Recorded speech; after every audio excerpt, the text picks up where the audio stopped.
Hey, this is Alex from the Good Old Boys Fantasy Football Podcast. To see more videos like this from the Good Old Boys, hit subscribe and support this independent podcast. Mohammed Ibrahim, 5'8", 203, senior, played a lot of football up there at the University of Minnesota. Hard hat running back who operated with toughness, vision, and a feel for cut timing in that inside-outside zone attack there that'll they like to row the boat up there with PJ Fleck. Has the size and the frame, low center of gravity that NFL teams are looking for, is patient, waiting for his blocks, but decisive when they come, can efficiently read run lane development, and can absorb contact, hits like a hammer when finishing his runs. Had 37 rushing touchdowns over his last 20 games.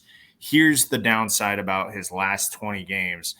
That took a while to get. He missed all but one game of 2021 with an Achilles tear and was sidelined by injury for at least one game in 4 of the past 5 seasons.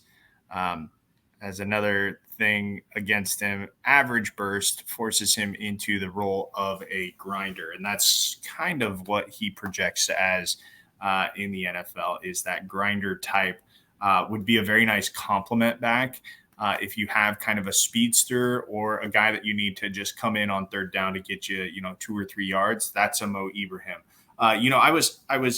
We've done a couple mock drafts on the show. You can go back and listen to those. And I was big on Ibrahim when we did those mock drafts. I don't think I'm as bullish on him now, having done a fair bit more amount of research about him. He may not be the guy that I remember seeing up there in Minnesota, and that is partly because of that Achilles tear and partly because the Minnesota offense kind of played into his strengths.